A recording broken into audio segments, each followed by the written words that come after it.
जय श्री कृष्ण। सब बुजुर्गों ने, भाई बहना ने और नौजवानों ने राम राम। आज गीता की पावन धरती पर आके मने घणी खुशी हो रही है।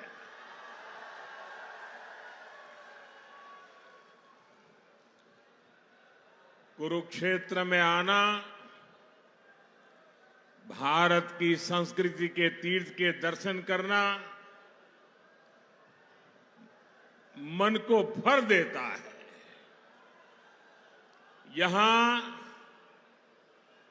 गीता का ज्ञान है,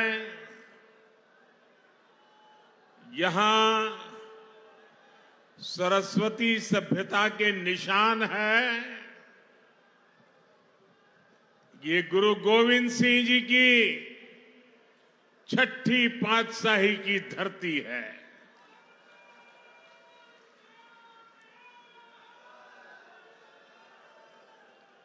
यहां श्री गुरु गोविंद सिंह जी के चरण पड़े हैं। ऐसी पावन धरती से मैं आपसे फिर एक बार भाजपा सरकार बनाने का निवेदन करने आया हूं।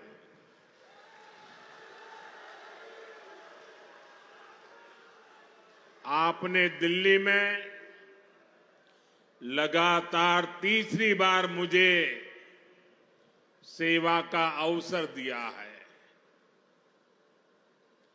और यहां जो उत्साह दिख रहा है,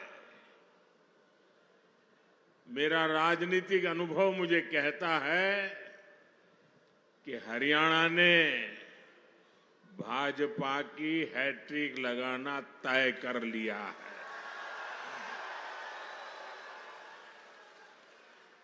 अभी मुझे मेरे संसद के साथी नवीन जी बता रहे थे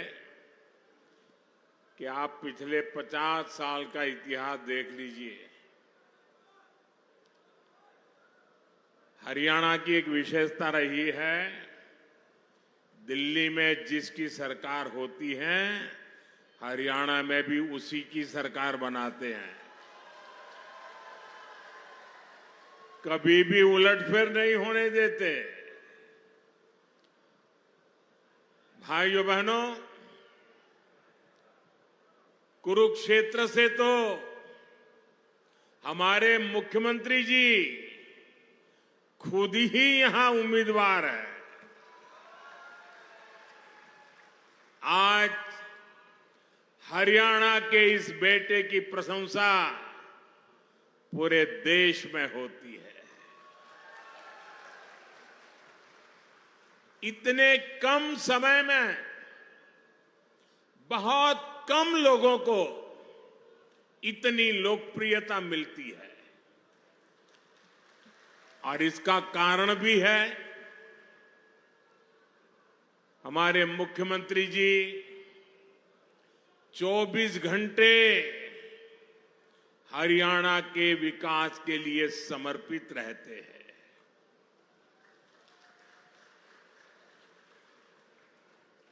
हरियाणा का जो भी व्यक्ति मिलेगा वो कहता है कि भाई हमारे मुख्यमंत्री जी तो विनम्रता के संबंध में, नम्रता के संबंध में हमारे हरियाणा का गौरव बढ़ा देते हैं। उनका व्यक्तित्व बहुत सहज है, वो बहुत सहज रूप से उपलब्ध है। और आप देखिए, पिछड़े समाज से निकलकर यहां इस बड़े पद पर पहुंचना और इस पद को भी पचा करके नम्रता का साथ जीना, ये बहुत बड़ी उपलब्धि है। भाजपा के कार्यकर्ता के नाते मुझे हरियाणा में अनेक वर्षों तक काम करने का अवसर मिला है। यहां बहुत सारे मेरे पुराने साथी बैठे हैं। जब मैं मुख्यमंत्री जी की तारीफ सुनता हूं ना, तो इतना गर्व से भर जाता हूं, इतना आनंद होता है, मन इतना प्रसन्न हो जाता है। इनका विजन और इनकी लगन बड़े बड़ों से भी कहीं बड़ी है।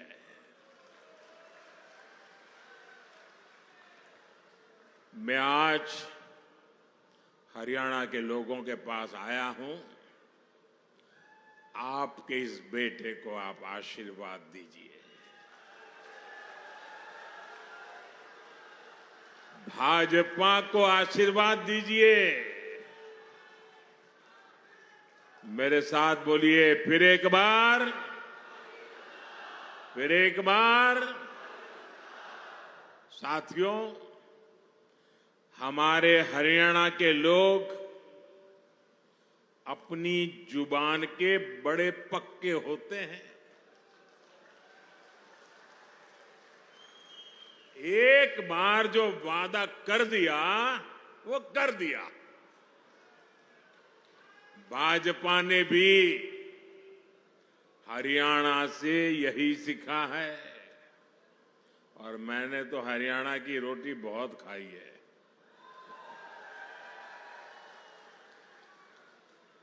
भाजपा जो कहती है वो जरूर करके दिखाती है। अभी कुछ महीने पहले लोकसभा चुनाव के दौरान मैं आपसे आशीर्वाद मांगने आया था। मैंने कहा था कि भाजपा सरकार के 100 दिन बड़े फैसलों के होंगे। गरीब, किसान, महिलाओं और युवाओं को मजबूत बनाने वाले होंगे। अभी 100 दिन पूरे भी नहीं हुए हैं, लेकिन हमारी सरकार ने करीब 15 लाख करोड़ रुपए के नए काम शुरू करवा दिए हैं। भाजपा सरकार ने गरीबों के लिए 3 करोड़ पक्के घरों को भी मंजूर किया है। ये सिर्फ पक्के घर ही है ऐसा नहीं है,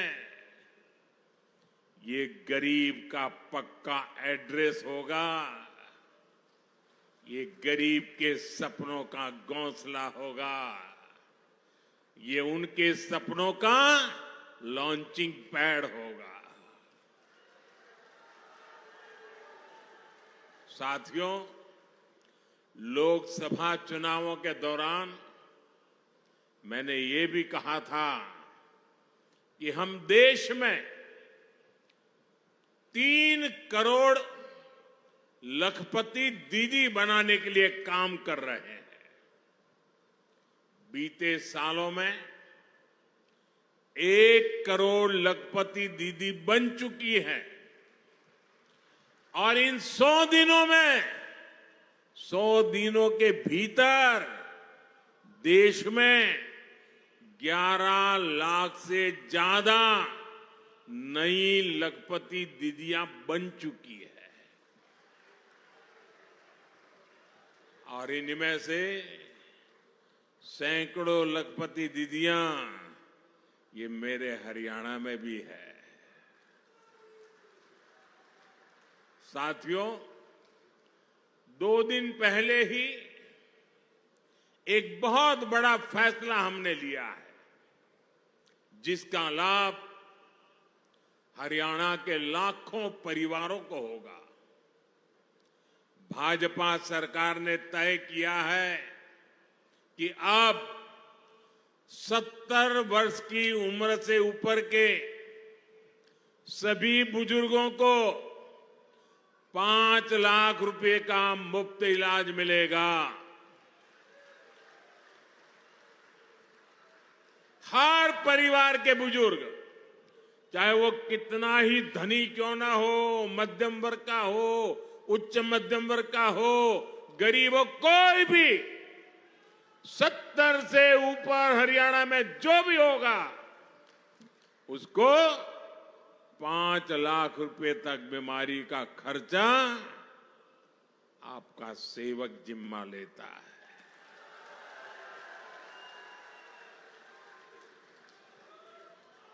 अब उसके इलाज के लिए उसके बच्चों को फिक्र करने की जरूरत नहीं है, उसकी फिक्र आपका ये बेटा करेगा।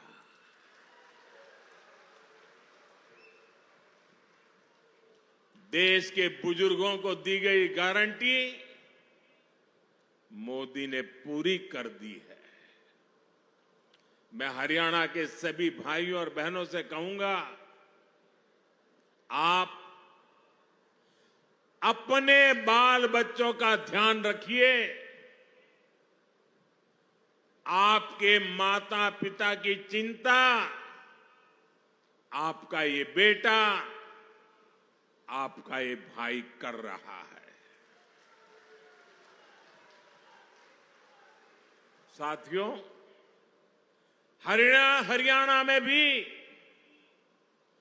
भाजपा सरकार पूरे सेवा भाव के साथ काम कर रही है।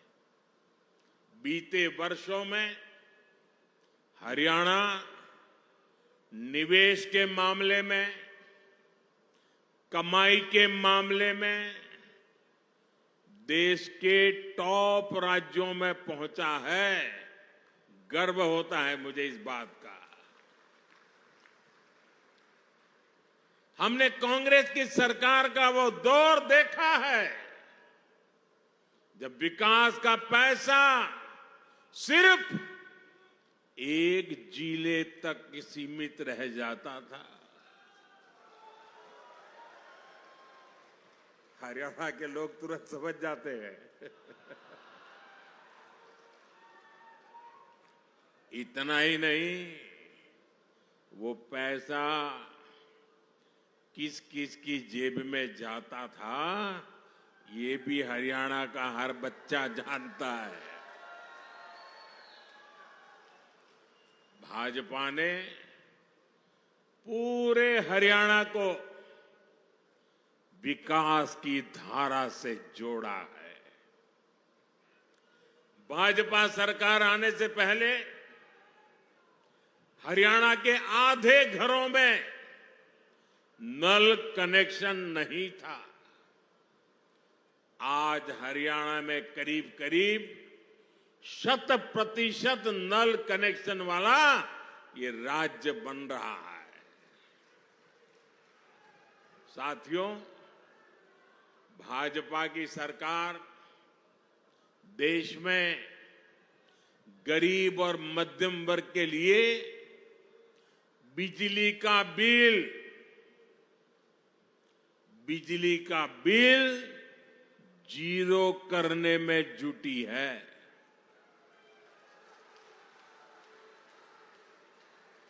और इसके लिए हमने पीएम सूर्यघर मुफ्त बिजली योजना शुरू की है।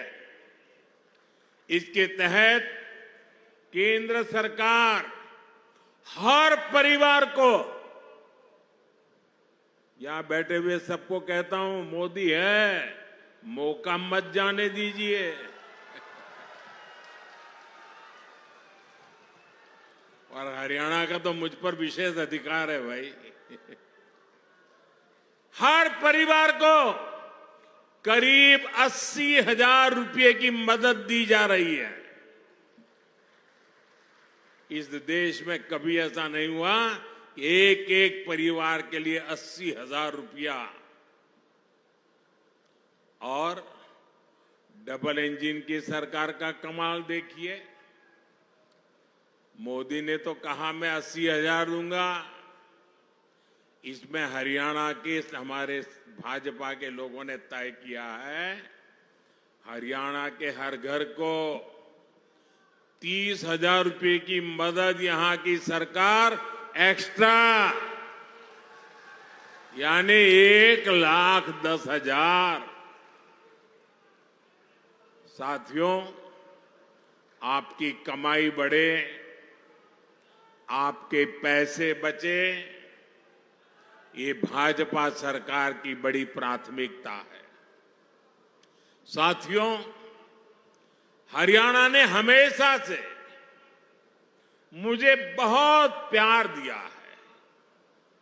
यहां के दूध, दही, हरियाणा की रोटी और माताओं बहनों के स्नेह का कर्ज चुकाना मेरे लिए बहुत मुश्किल है। इतना बड़ा कर्ज मुझ पर है। इसलिए मैं अपना कर्तव्य समझकर आज आपसे कुछ बातें करना चाहता हूं। और ये बातें भाजपा की भलाई के लिए नहीं है।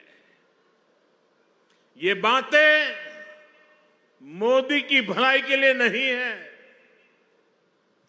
दिल में एक दर्द है, आग है। और इसलिए जब आप मेरे परिवारजन मेरे पास हैं, तो मैं मेरा दिल आपके सामने हल्का करना चाहता हूं। अपनों के सामने मैं आज देश की मुझे जो चिंता हो रही है, आपकी, आपके बच्चों की, आपके भविष्य की, और इसलिए कुछ गंभीर बातें हरियाणा के मेरे भाई बहनों के सामने रखता हूं। देश भी उसे गंभीरता से सुनेगा।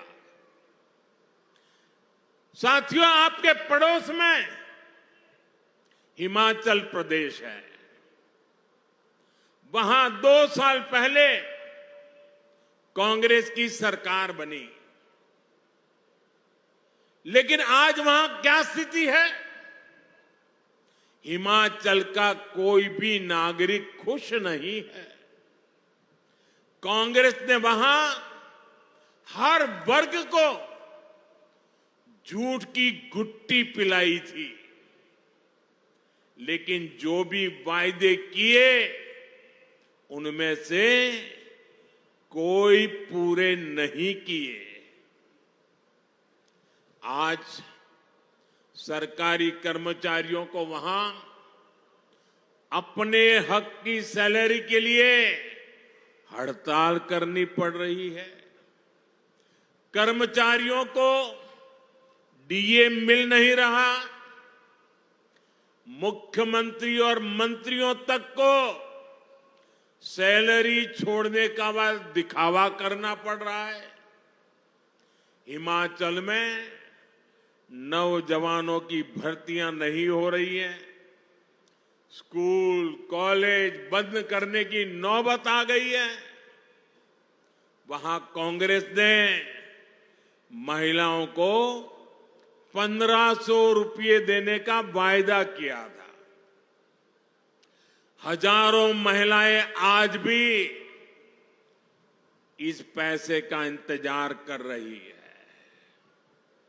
हिमाचल में बिजली, पानी, पेट्रोल, डीजल, दूध सब कुछ कांग्रेस ने महंगा कर दिया है। और लोकसभा में भी आपको नहीं देखा है,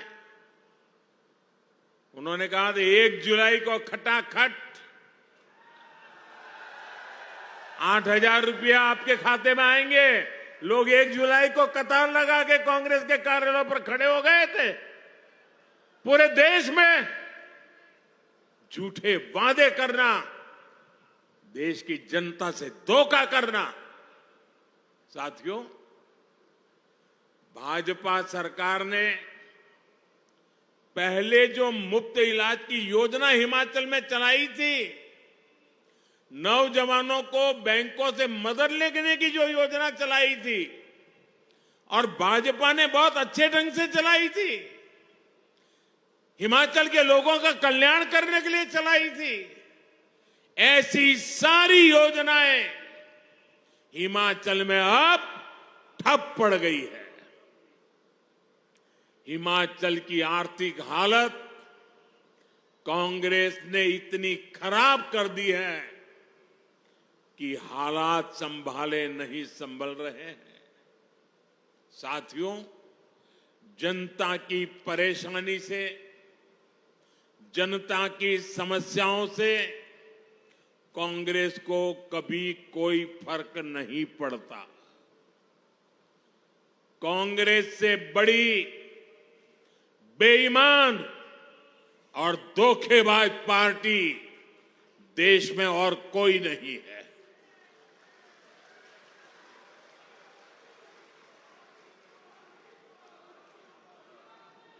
कांग्रेस के झूठ पर विश्वास करके वो लोग पछता रहे हैं जिन्होंने अपने राज्य में कांग्रेस को मौका दिया। कांग्रेस के झूठ की गुट्टी ने कर्नाटका और तेलंगाना को भी नहीं छोड़ा है। कर्नाटका में तो हाहाकार मचा हुआ है। वहां महंगाई और भ्रष्टाचार चरम पर है, विकास कार्य ठप है। कांग्रेस आने के बाद निवेश और नौकरी दोनों कम हो गए हैं। अच्छे खासे राज्यों को बर्बाद कैसे किया जाता है, ये कांग्रेस वहां करके दिखा रही है। और कांग्रेस की इस चालबाजी में उसकी पिछलग्गू पार्टी भी हां में हां मिला रही है। ये कट्टर बेईमान पार्टी है। इस पार्टी की भी एक ही नीति है, चुनाव जीतने के लिए जनता का खजाना खाली करो। आप पंजाब की हालत देखिए, क्या कर दी है। हरियाणा के लोगों को ऐसी पार्टियों को सरकार के पास भी नहीं फटकने देना है। हरियाणा को बचाने के लिए करना पड़ेगा, आपके बच्चों के भविष्य को बचाने के लिए करना पड़ेगा। साथियों, मैं कांग्रेस और उसका गाजा बाजा बजाने वालों को यहां कुरुक्षेत्र से आज एक और चुनौती देता हूं। कांग्रेस किसानों के लिए बड़ी बड़ी बातें करती है, उन्हें बड़े बड़े सपने दिखाती है। सच्चाई ये है, ये झूठ के अलावा कुछ नहीं है। अगर कांग्रेस में दम है तो वो कर्नाटका और तेलंगाना में अपनी किसान योजनाएं वहां लागू क्यों नहीं करते हैं? कहीं तो करके दिखाओ। किसान तो किसान है, हरियाणा के हो या फिर कर्नाटका के। फिर सिर्फ झूठी बातें कांग्रेस क्यों करती रहती है? जमीन पर करके क्यों नहीं दिखाते? आप देखिए, एमएसपी को लेकर यहां ये कितना शोर मचाते हैं, जबकि हमारा हरियाणा देश का वो राज्य है जो 24 फसलें एमएसपी पर खरीदता है। हरियाणा की भाजपा सरकार सिर्फ एमएसपी देती है, इतना ही नहीं, बल्कि भाव का अंतर भी देती है। भावांतर योजना चलाती है। मैं कांग्रेस वालों से पूछता हूं, वो लोग कर्नाटका और तेलंगाना में कितनी फसलें एमएसपी पर खरीदते हैं, वहां किसानों को कितना एमएसपी देते हैं। साथियों, भाजपा की केंद्र सरकार ने किसान का बोझ अपने ऊपर लेने के लिए अनेक प्रयास किए हैं। आप यूरिया का उदाहरण देख लीजिए। यूरिया का उदाहरण हमारे सामने है। विदेशों में यूरिया की जो बोरी 3,000 रुपए की बिकती है, वही बोरी आपको सिर्फ 300 रुपए से कम में दी जाती है। कहां 3,000 दाम और कहां 300 से भी कम में मिलना। इसके लिए केंद्र सरकार ने बीते सालों में करीब 10 लाख करोड़ रुपए जो किसान के सर पे पड़ने वाले थे, वो पड़ने नहीं दिए। 10 लाख करोड़ रुपए का बोझ दिल्ली की भाजपा सरकार ने उठाया है, ताकि मेरे किसान पर बोझ न बढ़े। साथियों, मैं आपसे एक और बात पूछूंगा। क्या कांग्रेस के राज में किसी किसान के खाते में कभी पैसा जमा होता था क्या? जरा जोर से बताइए ना, होता था क्या? 1 रुपया भी आता था क्या? ये लोग 1 पाई भी नहीं देते थे। किसानों के बैंक खातों में सीधे पैसे भेजने का काम भाजपा ने किया है।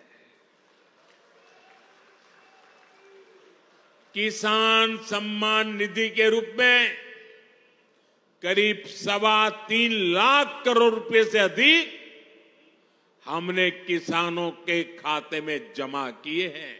3.25 लाख करोड़। साथियों, कांग्रेस किसानों को अपने हाल पर छोड़ देती है। मैं आपको फिर कर्नाटका का उदाहरण दूंगा, जहां कांग्रेस की सरकार है। देखिए कर्नाटका में क्या हो रहा है। कांग्रेस के सिर्फ कुछ महीनों के राज में आप सुनकर के चौंक जाएंगे। कुछ ही समय के राज में कर्नाटका में करीब 1200 किसानों ने आत्महत्या की है। अरे डूब मरो कांग्रेस के लोग। आपके मुंह में किसान के नाम पर झूठ फैलाने का पाप पड़ा हुआ है। वो इसलिए क्योंकि सूखा पीड़ित किसानों की कांग्रेस, वहां की सरकार ने मदद नहीं की। और ये झूठे लोग यहां हरियाणा में बड़ी बड़ी बातें करते हैं। साथियों, कांग्रेस की राजनीति झूठे वादों और देश में अराजकता फैलाने के हथकंडों तक ही सीमित हो चुकी है। आप जरा याद कीजिए, इन्होंने ओल्ड पेंशन स्कीम को लेकर कितना बवाल खड़ा किया था। लेकिन देश ने जब इनका झूठा गपबाजी, गुमराह करने के तरीके पकड़ लिए, तो अब ये ओपीएस का नाम लेना भी बंद कर दिए हैं। वहीं दूसरी तरफ भाजपा है। कर्मचारियों की हितैषी भाजपा सरकार नई पेंशन स्कीम लेकर आई। इसमें कर्मचारियों के लिए निश्चित पेंशन की गारंटी है। इस नई पेंशन स्कीम का देश भर के कर्मचारियों में व्यापक स्वागत हुआ है। सरकारी कर्मचारियों ने इसे उस पर बहुत खुशी जताई है। साथियों, कांग्रेस ने किसानों के साथ ही हमेशा देश की रक्षा करने वाले वीर जवानों को भी धोखा दिया है। ये भाजपा सरकार ही है जिसने पूर्व सैनिकों के लिए वन रैंक वन पेंशन लागू की। इससे हरियाणा के 1.5 लाख पूर्व सैनिकों को 10,000 करोड़ रुपए से ज्यादा की मदद मिली है अकेले हरियाणा में। जबकि कांग्रेस ने तो पूर्व सैनिकों को भी अनेक दशकों तक इसके लिए लटकाए रखा था। और जब मुद्दा बड़ा हो गया तो बजट में सिर्फ 500 करोड़ रुपए रखे ताकि पूर्व सैनिकों की आंखों में धूल झोंक सके। साथियों, मुझे बराबर याद है 15 सितंबर 2013 13 सितंबर 2013 को भारतीय जनता पार्टी ने मुझे प्रधानमंत्री पद के उम्मीदवार के रूप में घोषित किया था और मेरा पहला सार्वजनिक कार्यक्रम 15 सितंबर को रेवाड़ी में हुआ था। पूर्व सैनिकों का कार्यक्रम हुआ था और मैंने पूर्व सैनिकों के सामने मन से सामने सर झुकाकर कहा था कि मैं आपकी तपस्या को कभी बेकार नहीं जाने दूंगा। मैं वो आरोपी लागू करूंगा। कांग्रेस वालों ने 500 करोड़ का खेल खेला था। साथियों, सरकार में आने के बाद हमने वो आरोपी लागू किया। इतना ही नहीं, कुछ दिन पहले ही हमने ओआरओपी का तीसरा रिवीजन भी कर दिया है और इस अक्टूबर से मेरे पूर्व फौजी भाइयों को इसका भी लाभ मिलने लग जाएगा। साथियों, मैं यहां आने से पहले जम्मू कश्मीर में था। वहां भी चुनाव हो रहे हैं। वहां कांग्रेस पार्टी आर्टिकल 370 धारा 370 को फिर से बहाल करने का समर्थन कर रही है।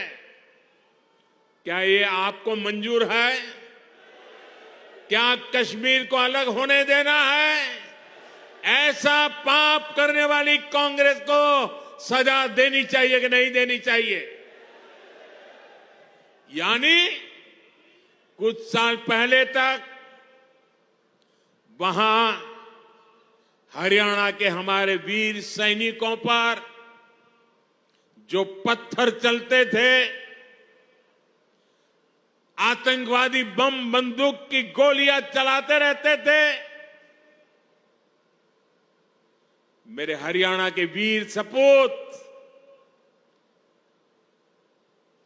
हर सप्ताह कहीं न कहीं से तिरंगे में लपेटकर उनका शरीर घर लौटता था, वो शहीद हो जाता था। कांग्रेस धारा 370 वापस लाने का समर्थन करके उस दौर को वापस लाना चाहती है। कांग्रेस आतंक और अलगाव के उस कालखंड को वापस लौटाना चाहती है। वो कालखंड जिसके कारण हरियाणा की अनेक माताओं को अपनी संतानें गंवानी पड़ी। कांग्रेस हरियाणा की माताओं से उनकी संतानें छीनना चाहती है। आप मुझे बताइए, क्या कांग्रेस को आर्टिकल 370 फिर वापस लाने देंगे क्या? देश लड़ाई लड़ेगा कि नहीं लड़ेगा? साथियों, कांग्रेस के लिए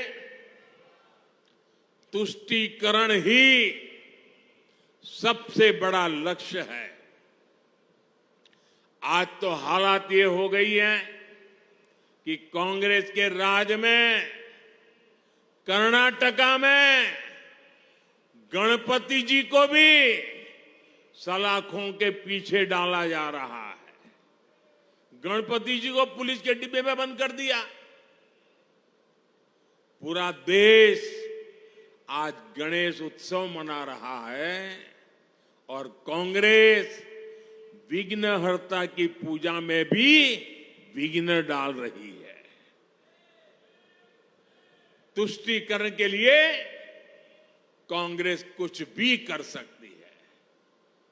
साथियों, गांधी जी हमेशा सत्य की वकालत करते थे। आजादी के बाद कुछ वर्षों तक कांग्रेस पर भी महात्मा गांधी जी के संस्कारों का असर रहा, लेकिन आज ये वो पुराने वाली कांग्रेस नहीं है। आज की कांग्रेस यानी ये अर्बन नक्सल का नया रूप बन गई है। कांग्रेस को अब झूठ बोलने में कोई शर्म नहीं आती। कांग्रेस का झूठ पकड़ा जाता है तो भी उसको शर्म नहीं आती है। कांग्रेस हर रोज एक नया झूठ बोलती है। कांग्रेस देश की एकता पर लगातार हमला कर रही है। कांग्रेस द्वारा पूरी तरह से नक्सलवादी विचार देश पर थोपा जा रहा है। भाजपा को बदनाम करने के लिए उसे भारत को बदनाम करने में शर्म नहीं आ रही है। इसलिए आपको कांग्रेस और उसके साथियों से सावधान रहना है। साथियों, आज मैं हरियाणा की धरती से एक और विषय उठाना चाहता हूं। भारत में सबसे बड़ा दलित विरोधी, ओबीसी विरोधी, आदिवासी विरोधी अगर कोई है तो वो कांग्रेस का परिवार है।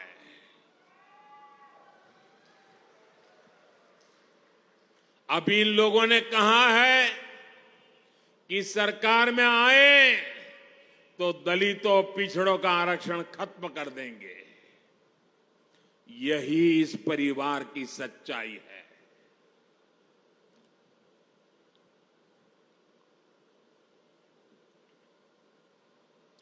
कांग्रेस का परिवार हमेशा से ही बाबा साहब आंबेडकर जी को नफरत करता था, आरक्षण का घोर विरोध करता रहा है। इस परिवार ने हमेशा दलितों, ओबीसी, आदिवासियों को अपमानित किया है। आप याद रखिए, नेहरू जी जब पीएम थे तो उन्होंने आरक्षण का विरोध किया था। राज्यों के मुख्यमंत्रियों को चिट्ठी लिखी थी, सबूत मौजूद है। और इतना ही नहीं, नेहरू जी ने यह भी कहा था कि आरक्षण वाले नौकरी पा जाएंगे तो सरकारी सेवा की क्वालिटी खराब हो जाएगी। ये नेहरू जी के शब्द हैं। नेहरू जी ने ओबीसी आरक्षण के लिए काका साहब कालेलकर का जो कमीशन गठित हुआ था, उसकी रिपोर्ट आई थी। ओबीसी समाज का भाग्य बदलने वाली रिपोर्ट थी। लेकिन पंडित नेहरू ने उसको भी ठंडे बस्ते में डाल दिया। नेहरू जी के बाद जब इंदिरा जी आई तो उन्होंने भी ओबीसी आरक्षण पर रोक लगा कर रखी। जब देश ने उनको सजा दी, जनता पार्टी की सरकार बनी मोरारजी भाई के नेतृत्व में, तब मंडल आयोग बना। लेकिन फिर कांग्रेस आ गई और मंडल कमीशन की रिपोर्ट ठंडे बस्ते में डाल दी गई। इसके बाद राजीव जी ने भी अपनी सरकार में ओबीसी को आरक्षण नहीं मिलने दिया। जब केंद्र में भाजपा के समर्थन से अटल जी की सरकार बनी, तब मंडल आयोग की रिपोर्ट लागू हुई। वीपी सिंह की सरकार बनी, अटल जी के जनसंघ ने, भाजपा ने समर्थन किया था उस समय, और तब जाकर के ओबीसी समाज को आरक्षण मिला जब भाजपा का समर्थन था। और आप ये भी याद रखिए, राजीव गांधी ने नेता विपक्ष के रूप में भी, ऑपोजिशन लीडर के नाते पार्लियामेंट में उनका भाषण है, उन्होंने आरक्षण का पुरजोश विरोध किया था। उन्होंने एक इंटरव्यू में, ये शब्द उनके हैं, मैं बताता हूं, उन्होंने एक इंटरव्यू में कहा था, उन्होंने यहां तक कह दिया था, आरक्षण पाने वालों को बुद्धू तक कह दिया था ये राजीव जी ने। एससी, एसटी, ओबीसी समाज का इससे बड़ा अपमान क्या हो सकता है। अब कांग्रेस का शाही परिवार फिर आरक्षण खत्म करने पर अड़ रहा है। लेकिन मेरी बात कांग्रेस कान खोल करके सुन ले, जब तक मोदी है,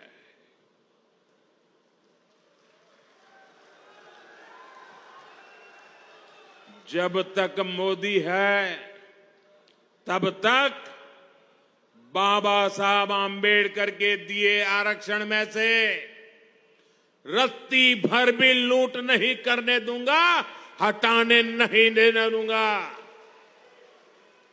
एससी, एसटी, ओबीसी का आरक्षण रहेगा, ये मोदी की भी गारंटी हो और भविष्य में उसके लिए लड़ाई लड़ने की भी गारंटी है।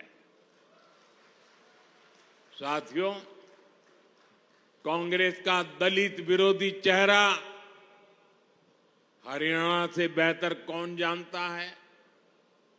हरियाणा में जब जब कांग्रेस की सरकार आती है तो दलितों का जीना मुश्किल हो जाता है।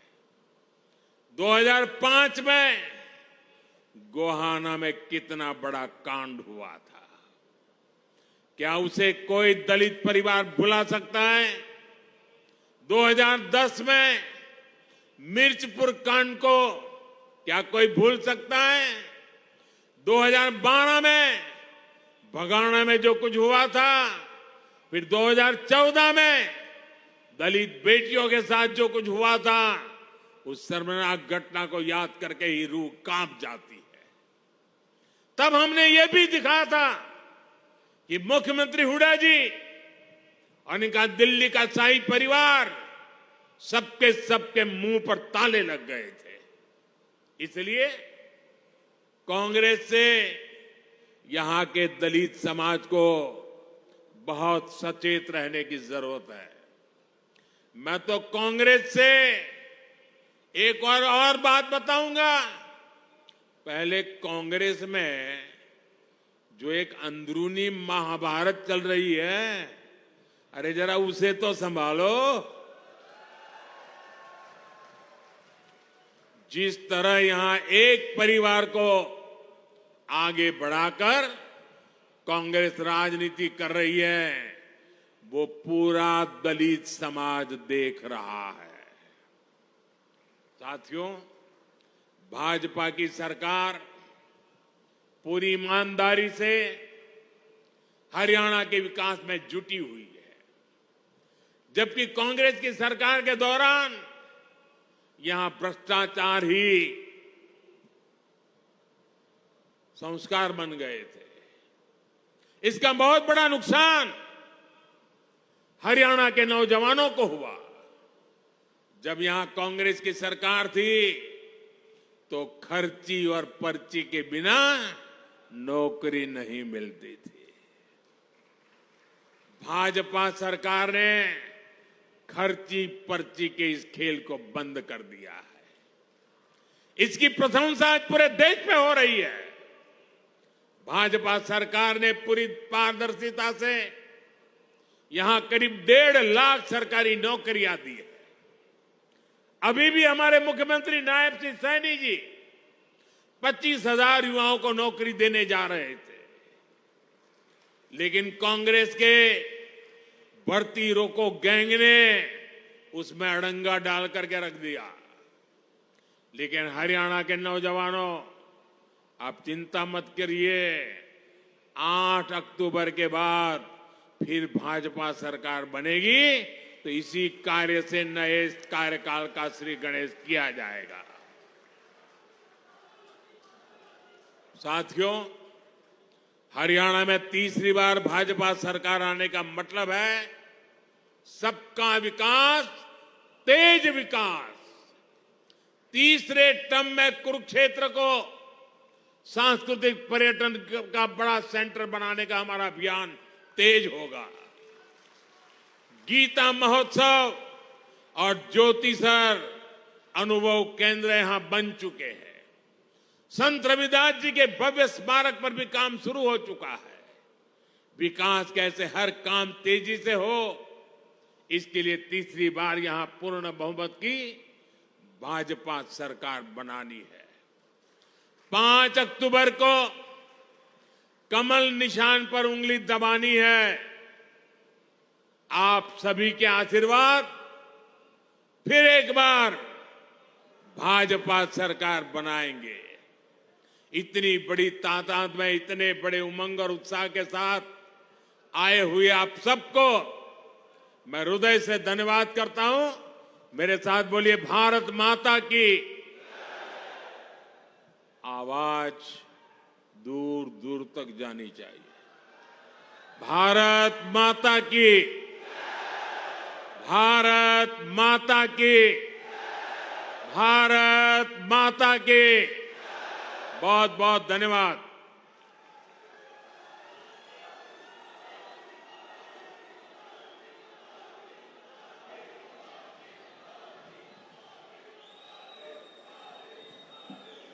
आज भारत के यशस्वी प्रधानमंत्री जी ने आकर हमें अपना आशीर्वाद दिया। कुरुक्षेत्र की इस पावन धरा पर हम सबको नया उत्साह दिया। तो ऐसे हमारे